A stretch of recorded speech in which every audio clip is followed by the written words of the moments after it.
this. We're going to dive into some pretty wild manufacturing stuff today. Yeah, we're talking like 3D printing, but Not the kind you're probably thinking of, though. right, not like in some, clean room or whatever. We're talking extreme environments. Like seriously extreme, like the kind of places that would make most machines just, freeze up. yeah, literally. We're talking about an article we found in 3D printing industry. Yeah, they were talking about this company called SPEE3D. They got this metal 3D printer. They call it the EMU, the Expeditionary Manufacturing Unit. Catchy, right. It definitely gets the point across. Well, they just put this thing through the ringer. They really did. They ran it through the U.S. Department of Defense's Point of Need challenge. Yeah, they had it printing all kinds of stuff, like tools, vehicle parts. Even copper samples. And get this, all in negative 20 degrees C. Like way below freezing. The DoD was serious about this challenge, too. They put up $2.5 million.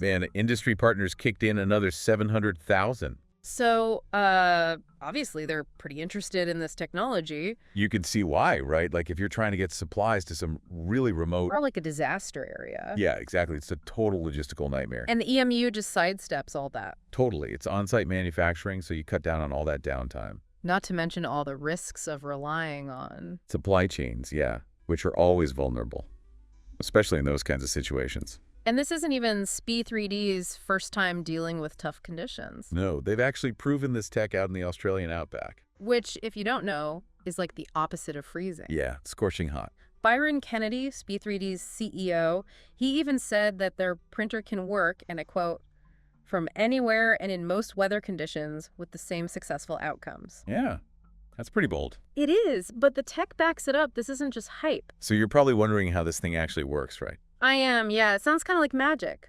It's actually pretty wild. They use a process called cold spray additive manufacturing. CSAM for Yeah. short. Right, and basically what happens is they take metal powder, Like really fine powder. yeah, super fine, and they blast it through a nozzle at supersonic speeds. Supersonic, like faster than the speed of sound. 3 times the speed of sound, actually. Wow. And it just slams into the surface and basically fuses on impact. So there's no melting or anything? No lasers, no big furnaces, just pure kinetic energy. That's insane. It's like blacksmithing with a jet engine. Haha, yeah, kinda. So that's why it's so fast, right? The article was talking about how it skips all those steps. Exactly, all those traditional casting steps like making molds, melting the metal, all that. It's way more portable too, right? You don't need all that heavy equipment. Exactly, the whole setup is just 2 20-foot containers. Wait, seriously, that's it? Yeah, one container houses the printer, and the other is for post-processing. So heat treatment, milling, all that. Yep, all in those 2 containers. So you could drop this thing almost anywhere. Pretty much, yeah. All right, so let me get this straight. You're telling me this thing can be shipped across the world, set up quickly, Yeah. and then start churning out custom metal parts in a matter of hours. Hours, not weeks. This is mind-blowing. It's pretty incredible, right? What kind of parts are we talking about here? Like, what can this thing actually make? Size-wise, it can print stuff up to 0.9 meters by 0.7 meters. So, like, roughly the size of a refrigerator? Yeah. By And up to 30. 40 kilograms? Yep, that's the weight limit. Okay, and what about materials? Can it print anything? It can handle a good range, copper, stainless steel, aluminum alloys. What about something more exotic, like nickel, aluminum, bronze? It can print that too. So just to be clear, this thing can print a fridge-sized part Yep. out of some serious high-grade metal Right. in a few hours That's right. in the middle of nowhere Pretty much. in freezing temperatures. Yep. It almost sounds too good to be true. It is a game changer, especially for those time-sensitive situations we were talking about earlier. Right, like disaster relief. Exactly. Imagine a crucial part breaks down instead of waiting weeks for a replacement. You just print one on the spot. Exactly. This could be a lifesaver. It really could, especially in places like remote outposts, disaster zones, even Antarctica. So this tech has clear applications in those niche scenarios, but I'm curious, does it have potential beyond that? Could it be used in more everyday settings? Absolutely, and that's what we're going to get into next. While this technology excels in these extreme conditions, its real potential lies in its adaptability to other sectors. Okay, you've definitely got my attention. Let's unpack where else this revolutionary tech could make a major impact. So we've seen how the EMU is like really shaking things up when it comes to manufacturing in, well, some pretty crazy places. Right, but the thing is, this technology, it has the potential to totally turn the whole manufacturing world upside down. You're saying this could be way bigger than just printing parts in the Arctic or something? Oh yeah, way bigger. Imagine instead of these huge centralized factories, churning out tons of products and shipping them all over the world, Yeah. we could have smaller, like localized hubs producing things much closer to where they're actually needed. So instead of seeing made in China on everything, we might start seeing made in my neighborhood. Exactly. And the EMU, it's like a piece of this puzzle. It's like a glimpse into the future of on-demand manufacturing, Yeah, exactly. Where production is driven by, immediate need. rather than trying to predict what the mass market will want months in advance. Right. But of course, there are concerns. Yeah, like what about all the jobs? If we're not mass producing things in giant factories, That's a valid point. I mean, disrupting industries like this, it's something we got to be careful about. it's not always a bad thing though, right? No, definitely not. Disruption can create all sorts of new opportunities. New jobs, new skills, new ways of working. Exactly. Think about it. Instead of needing people to work on assembly lines, We'd need people who can operate these advanced printing systems. right, people who understand 3D modeling, materials science, all that. So a more specialized workforce. Yeah, exactly. And wouldn't this localized production model be better for the environment too? Oh, absolutely. Sustainability is a huge part of this. Less shipping, less waste. Exactly. And since you're only producing what you need when you need it, You're cutting down on overproduction and waste. big time. And we could even start using more recycled materials. And sourcing stuff locally so we're not shipping raw materials all over the place. Right. It all ties into creating a more circular economy Where materials are reused and products are built to last. and to be repaired. So we're not just throwing things away all the time. It's amazing to think about. We started with printing metal parts in the freezing cold. And now we're talking about reshaping global supply chains. And rethinking how we consume goods. It really shows you the power of innovation. How one breakthrough can ripple out and affect so many different parts of our lives. Speaking of ripple effects, you mentioned space exploration earlier. I did, yeah. It's hard to imagine this tech not playing a role in something as ambitious as that. Well, think about it. You're setting up a base on the moon or Mars. Yeah. You can't exactly rely on, Amazon Prime to deliver what you need. True. So on-demand manufacturing becomes essential. Absolutely. If you want to have any kind of long-term mission in space, You need to be able to make stuff on site. tools, habitats, even spare parts. And ideally, you'd want to use materials you can find right there. Exactly, like lunar regolith or Martian soil. So we could become much more self-sufficient out there. Exactly.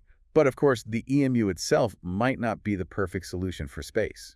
Right. Those environments are pretty extreme, even compared to what we've been talking about. Yeah, but the core technology, the cold spray additive manufacturing, It shows us what's possible it shows us that we can use readily available materials and just pure kinetic energy. to create things in some really challenging environments. So we could see future versions of this tech, specifically designed for space, Printing lunar outposts, Martian habitats. all using the materials they find right there. It's a pretty amazing thought. It really is, and that's the beauty of this technology. It's adaptable. It can evolve to meet different needs. It's not just about solving problems we already have. It's about unlocking possibilities we haven't even thought of yet. This all sounds incredibly promising, but I have to ask, are there any limitations to this technology? Is there anything the EMU can't do? Well, it's important to remember that, this is still a developing technology. It's not magic. The EMU is impressive, but it does have its limits. Like what? Well, for example, it can only print objects up to a certain size. So no printing entire spaceships or skyscrapers just yet. Huh, not quite. We're still limited to things roughly the size of a refrigerator, and while it can print a good range of metals, it can't print everything. Right, some materials are still off limits. Yeah, and things with really complex geometries can be tricky. So it's important to be realistic about where the technology is right now. Absolutely, but the progress is happening so fast, it's exciting to think about what the future holds. Well, you did mention another area where on-demand manufacturing could have a big impact. Oh yeah, we haven't even touched on that yet. You said something about the creative industries. Right, and that's where things get really interesting. I'm intrigued. What does metal 3D printing have to do with art and design? Well, imagine artists and designers being able to create their visions in a whole new way. Okay, I'm listening. They're no longer limited by the constraints of traditional methods. All right, you've got my attention. Let's dive into how on-demand manufacturing could unleash this creative revolution.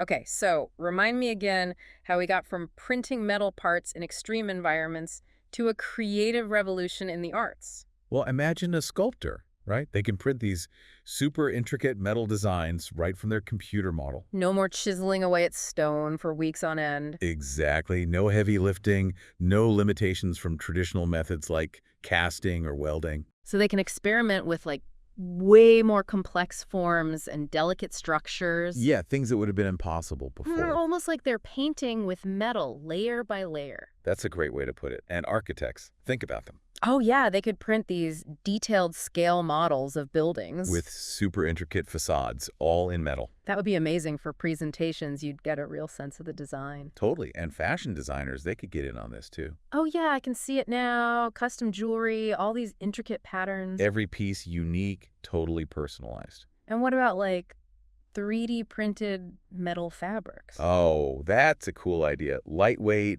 totally avant-garde. I'm already picturing those designs on the runway. Yeah, it would be wild. This tech could really blur the lines between art, fashion, and technology. Yeah, we're talking about a whole new level of creativity. And it's not just about how things look.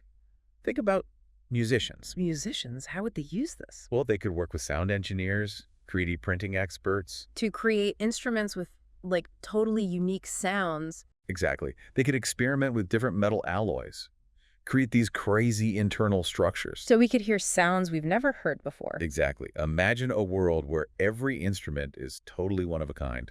Tailored to each musician's style and sound. And remember, we're not talking about replacing traditional methods entirely. Right. This is about adding new tools to the creative toolbox. It's about opening up entirely new avenues for artistic expression. Allowing artists to explore ideas they couldn't before. And, this could also democratize creativity. In what way? Well, in the past, if you wanted to work with metal, Yeah? you needed access to these, like, really expensive tools and equipment. So only big institutions or wealthy artists could really do it. Right, but on-demand manufacturing, it changes that. It lowers the barrier to entry. Exactly. Now, anyone with a vision, a computer, and a 3D printer. Could potentially create amazing things with metal. It's really exciting to think about. We've talked about industries, space exploration, and now the creative arts. It's amazing how far we've come just by talking about one 3D printer. It really shows you the power of innovation. How one breakthrough can spark all these conversations and possibilities. So to everyone listening, keep exploring. Stay curious. Let your imaginations run wild. The future is full of incredible possibilities, and who knows? Maybe you'll be the one to discover the next groundbreaking application. The one that changes the world. Until next time, keep diving deep.